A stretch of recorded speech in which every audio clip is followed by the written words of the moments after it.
Olá pessoal, muitíssimo boa tarde, muitíssimo boa noite, não sei o tempo que vocês estão assistindo a gente, mas sejam bem-vindos a mais um programa Questão de Direito, programa do curso de Direito da nossa querida, linda e magnânima Univale. Hoje a gente está recebendo aqui uma professora muito especial, professora doutora Celeste, que não gosta de ser chamada de Maria Celeste. Professora Celeste é doutora em educação, com pós-doutorado com o professor Bernard Charlot, é professora aqui do JIT e, ao fim e ao cabo, é professora de nós todos e todas. Vamos falar com ela sobre o tema Educação e Direitos. E, professora Celeste, muitíssimo obrigado por aceitar o convite, por nos doar o seu tempo e o seu sorriso. Obrigada, Bernardo. Tamo junto, né? Tamo junto. Celeste, a gente começa aqui no nosso programa, né? Já é habitual, dizendo assim, fazendo uma pergunta simples: quem é a Celeste por ela mesma? Então, eu não deveria ter te contado no bastidor o problema da Maria Celeste, né? Mas é porque é um nome muito comprido para uma pessoa da minha altura, né? Então, por isso que eu prefiro Celeste. As más línguas falam Celestinha, não sei porquê, né? Então, quem está ouvindo e vendo o programa não sabe a minha altura, né? E não me conhece. Bom, Celeste por ela mesma, eu gosto de rir, eu gosto de gente, muito, muito, muito gente. Aprendo muito com gente, com as pessoas, né? Eu tenho um companheiro que é o Sérgio, há muitas décadas, uma filha linda, um filho lindo. Lido aí na área da educação há mais de 30 anos e sigo aí aprendendo com as pessoas que eu encontro na educação, né? Nas escolas, nos movimentos sociais, aqui na Univale, no JIT, com as orientações, nas redes de pesquisa. E aí essa é a Celeste. Essa é a Celeste, que são várias Celestes, né? Como a gente está vendo, cheia de afetos. Celeste, então é o seguinte, vamos falar uma coisa aqui, né? Dentro de todas as suas pesquisas, né? Você nos diria para nós, para os nossos telespectadores, para as nossas telespectadoras, quais os principais desafios que a educação enfrenta hoje? O que você diria para a gente? Os principais desafios da educação como um todo, assim, né? Sim. Primeiro, eu acho que seria bom a gente esclarecer duas coisas, né? Quando a gente fala de educação, a gente não necessariamente está falando de escola, né? Mas também não está falando dessa educação cotidiana, né? Que a gente tem em casa, né? No trato com o outro. A gente está falando da educação que acontece em espaços escolares, que é o que eu lido na pesquisa, mas também é nos espaços não escolares, né? Nos movimentos sociais, em instituições, que embora seja uma instituição prisional, né? Que a gente já desenvolveu muitas pesquisas aqui no JIT sobre a educação nas prisões. Então, a gente está falando da educação como processo organizado que pode acontecer na escola ou nesses grupos, né? Que nós temos muito por aí, né? A gente poderia dizer que, assim, pensando na escola, eu diria que um desafio é a escola se abrir mais para o entorno, que é a pesquisa que a gente faz hoje, conversando com a cidade, que tem o apoio da FAPEMIG, da Univale, envolve uma rede grande de pesquisadores, né, e pesquisadoras. Então, esse é um desafio, essa abertura, né, da escola para o entorno. Esse é um desafio, não tanto por conta da escola, mas rodando aí por Valadares, a gente vê que, às vezes, o único equipamento urbano acessível é a escola. Então, tem lugar que é a escola e é a escola, né? Então, o exercício é sempre essa escola, se abrir para a comunidade, receber, entender, ver todas essas dinâmicas. Mas a gente tem uma coisa que na literatura a gente chama forma escolar, que aprisiona a escola, né? Que são as regras, né? Todas as normatizações, calendário, né?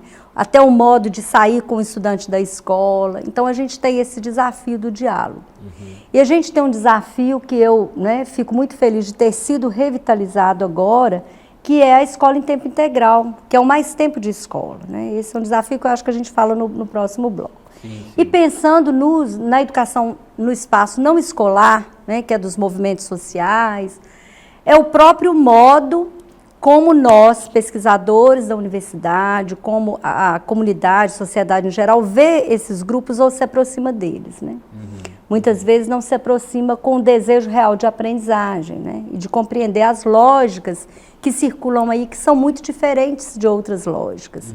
Então, o desafio é fazer a escuta desses movimentos e esses movimentos também conseguirem se firmar cada vez mais, né? Num processo democrático, num processo de participação, né? E num processo que nos permita cada vez mais reconhecê-los, né? Esse é um esforço que eu diria que é mais nosso, né?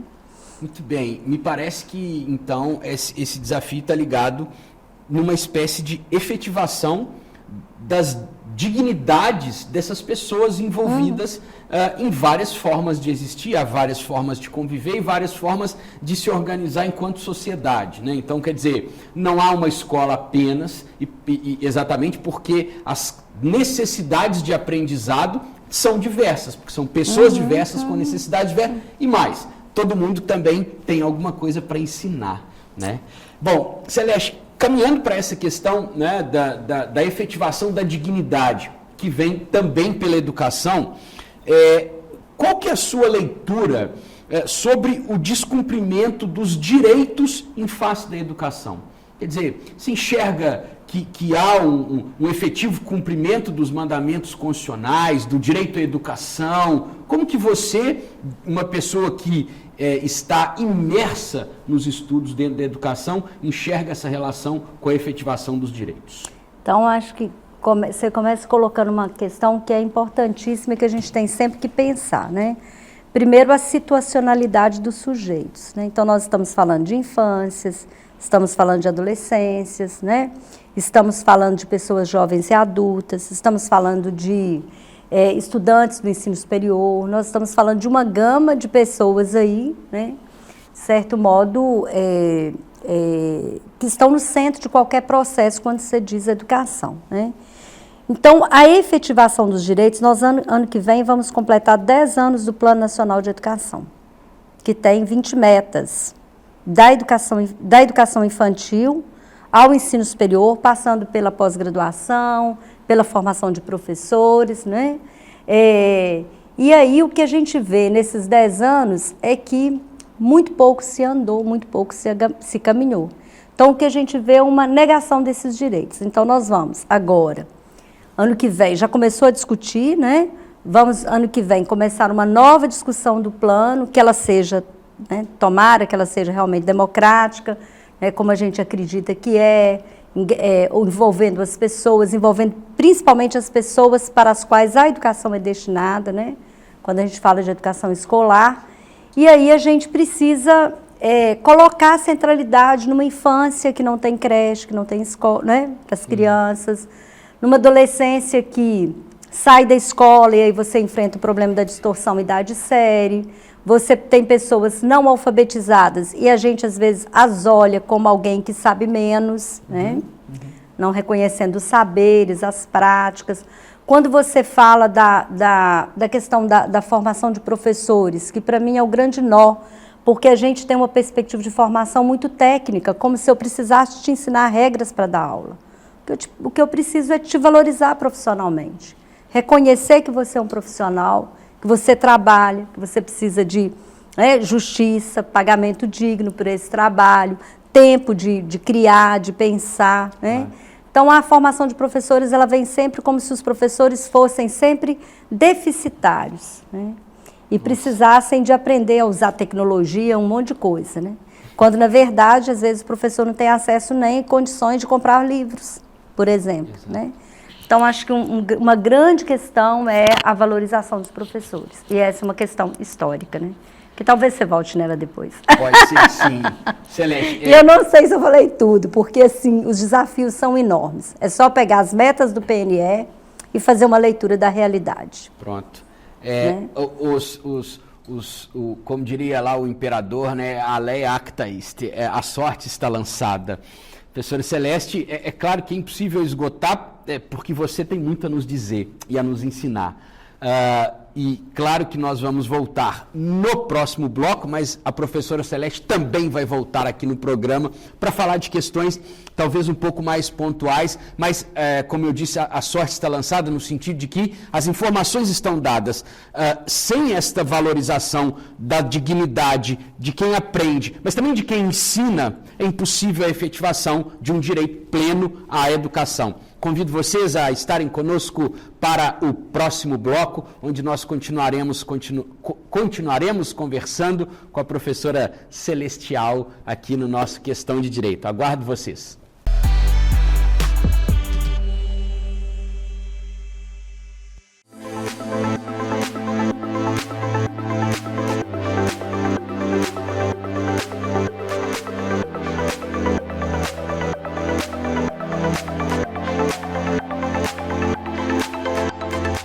O mundo que nós vivemos hoje, ele pede um profissional capacitado a lidar com problemas complexos, com problemas múltiplos. Portanto, exige muitas vezes uma abordagem que seja interdisciplinar. Se no passado, no século XX, a especialização, né, era característica, no século XXI é a capacidade holística, a capacidade de ampliar os horizontes. Então, a interdisciplinaridade passou a ser central. E aí, né, nessa região em que a Univale está inserida, a Univale precisa formar profissionais que sejam capazes de dar resposta aos grandes dilemas e contribuam para o desenvolvimento da região. Então, daí ela propôs um mestrado que seja interdisciplinar, aberto a profissionais de todas as áreas. Trabalhando a gestão integrada do território, né? Então, a questão interdisciplinar, ela vem muito à tona. Trabalhar a questão interdisciplinar é propiciar ao aluno um contexto maior, né, de aprendizagem, porque é um aprendizado de maneira holística, né? Porque a gente insere no contexto da aprendizagem do aluno todos os campos de aprendizagem, a gente dá oportunidade para todos os alunos, a construção do saber é a partir do saber daquilo que o aluno traz consigo. O nosso trabalho aqui no GIT, na Gestão Integrada do Território, no mestrado, a nossa dissertação, abordou a questão relacionada com o cumprimento da lei de cotas no território de Governador Valadares. Sob a perspectiva da teoria das representações sociais, nós trabalhamos em torno do que viria a ser esse cumprimento da lei de cotas, sob o olhar do gestor, do empresário, sob o olhar da pessoa com deficiências, que à época nós chamávamos de PNE, portador de necessidades especiais, não se usa mais essa nomenclatura, então das PCDs, e sob a perspectiva do Poder Judiciário. Falar sobre aprendizagem, quando a gente é pedagogo, é uma situação assim, muito interessante, porque envolve o saber como o aluno aprende, de que maneira, e principalmente a gente enxergar que nas situações vulneráveis, né, porque nossos alunos, os alunos com os quais eu trabalho, são alunos, né, de territórios de vulnerabilidade. Então, assim, como isso acontece naquele contexto, né? E de que maneira, enquanto pedagoga, a gente pode contribuir para a aprendizagem desses alunos? A gestão integrada do território, o mestrado, representa para mim uma abertura, um leque de possibilidades muito grande com a minha formação pessoal, com a minha possibilidade do exercício do magistério, as interfaces que eu pude fazer com outros conhecimentos de outros territórios e a minha chegada até o doutorado com uma visão mais ampla, mais flexível do conhecimento. Em geral, a gestão integrada do território é um curso que é um momento na minha vida que como fosse um divisor de águas. Faz com que eu possa conectar todo este conhecimento que nos é ofertado de maneira bem sólida e bem objetiva e bem racional para a minha construção pessoal, profissional e a minha chegada até o doutorado.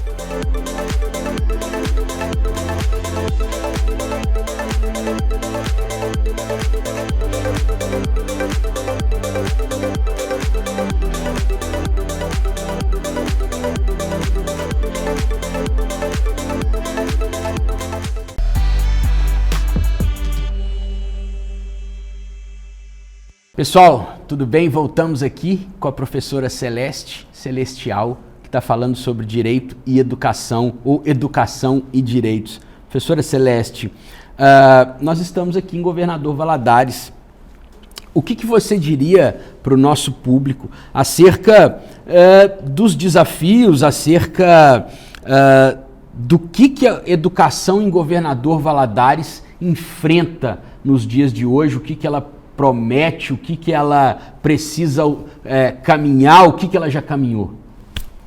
Bom, então você me coloca um histórico difícil, né? Porque o que ela já caminhou, o que ela precisa caminhar. Então, se a gente voltar nas metas do PNE, né, é possível olhar lá, Governador Valadares, aí eu estou falando de educação escolar, né?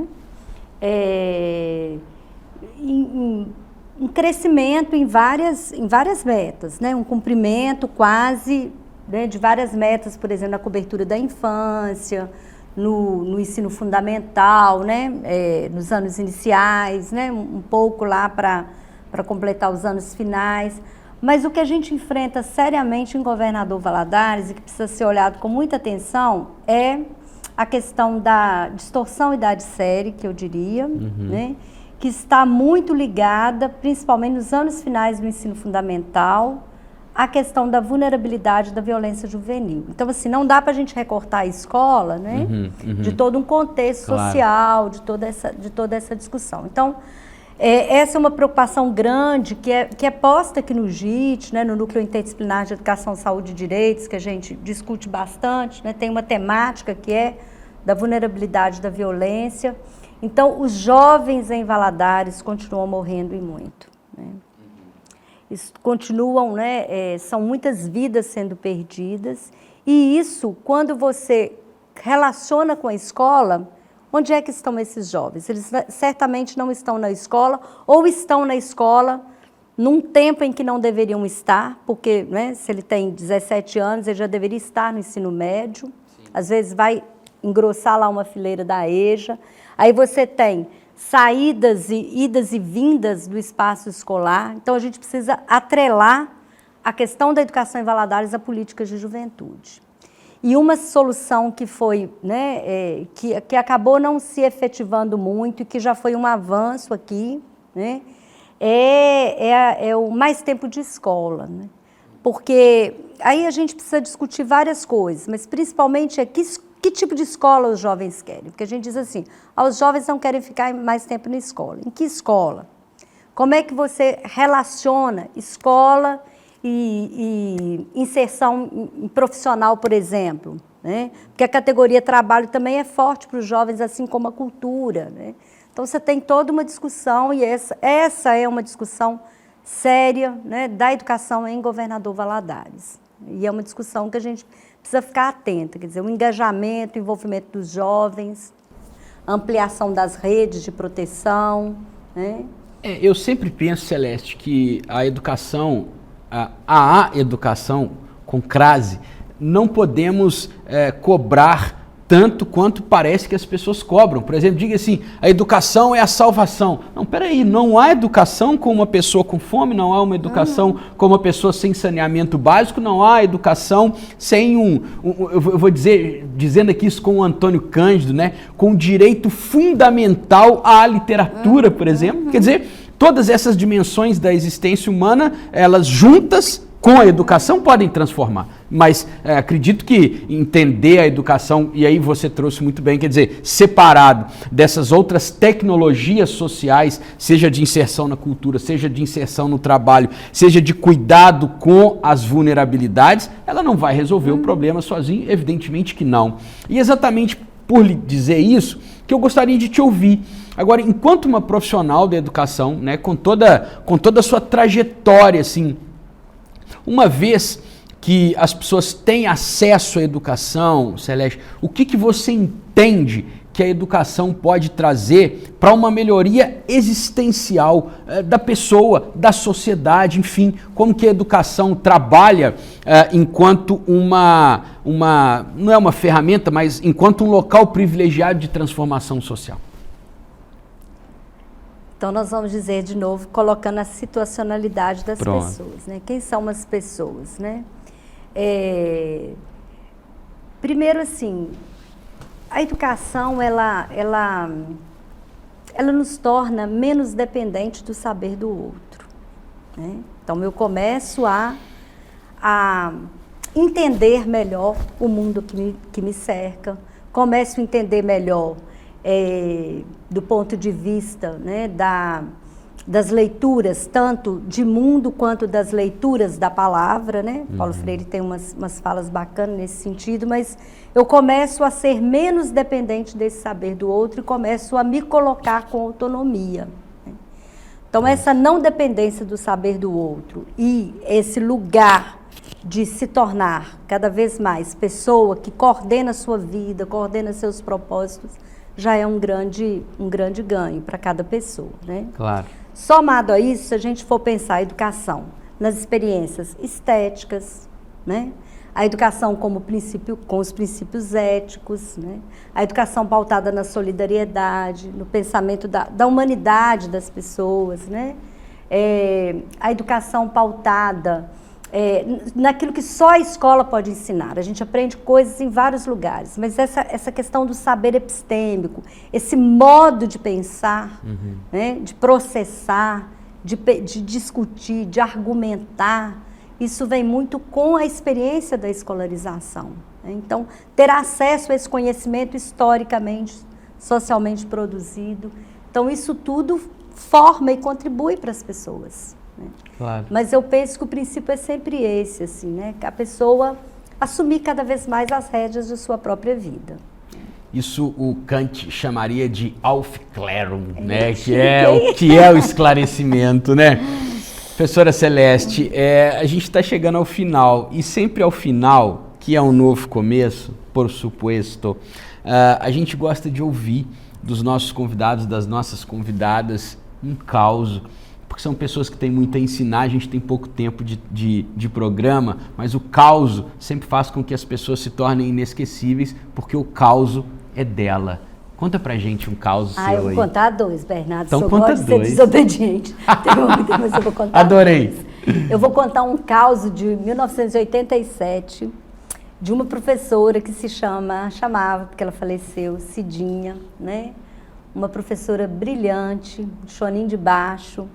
E aí eu fazia formação de professores nessa época e comecei a discutir a teoria da psicogênese da língua escrita, né? Aí tem vários níveis de aprendizagem da leitura e da escrita e tal. E aí um dia eu fazia, né, aquela ideia de que você discute, mas eu sempre fui bem freiriana, então eu trabalhava bem dialogado, né? Mas estuda e depois a pessoa aplica e tal. E aí eu cheguei na escola, lá em Choninho, e falei, e aí, Cidinha, como é que nível de leitura e escrita seus alunos estão? Ela olhou para mim e falou assim, eu não sei isso não. Eu falei, gente, mas ela é mais que mais participa, como é que ela não sabe disso? Eu ensinei tanto. Ela virou e falou assim, sei isso não, isso aí eu não aprendi não, mas uma coisa eu aprendi, toda vez que eu vou dar aula, o que meus alunos podem saber primeiro do que eu falo. Então ela deu assim uma lição e eu sempre me esforço para fazer isso. O que o outro sabe antes que eu o encha com o meu saber, né? Esse é um caso. E o último é de uma catadora que chama Dormira, né, lá das Canave, né, ela não trabalha mais aqui, mas fica na história, na memória e na saudade. E aí um dia a Dormira chegou, a gente tinha um projeto de educação de pessoas jovens e adultas lá, na escola, funcionando lá dentro. E aí ela virou para mim e falou assim, professora, eu fui na Marcha dos Catadores em Brasília e eu fui aplaudida de pé, porque eu fiz uma coisa que eu aprendi aqui na escola. E eu pensei que ela leu, pensei que ela, né? Ela falou, eu falei tudo que eu tinha para falar no tempo que eu tinha para falar. Não. Então, organizar as regras de um discurso, né, é também uma aprendizagem que se consegue na escola. Então, Bernardo, falamos tudo no tempo que nós tínhamos para falar. Pronto, professora Celeste, muitíssimo obrigado. Batemos até de rir. Por favor, não nos furte. Isso aí é para os meus fãs. Não nos furte as suas risadas. Querido, obrigado pela sua participação. Eu agradecer. Maravilha, foi lindo. Pessoal, professora Celeste, né, assim, acaba a prosa deixando aqui esse gosto de quero mais, né? Dizendo do semideus grego Kairos, não é? Que é o deus do tempo oportuno, ou seja, não adianta ter a atitude correta no tempo errado e nem tampouco a atitude errada no tempo correto. E conta o imaginário grego antigo que esse semideus só possuía cabelo aqui na parte da frente, não tinha atrás. É porque a oportunidade você agarra de frente ou então você passa o resto da vida tentando pegá-la e nunca mais consegue. Esperamos vocês aqui no próximo Questão de Direito. Muitíssimo obrigado pela atenção, pelo tempo de cada um e de cada uma, e que nós continuemos buscando o nosso tempo oportuno dentro da educação para a efetivação da dignidade e dos direitos. Muitíssimo obrigado, até o próximo.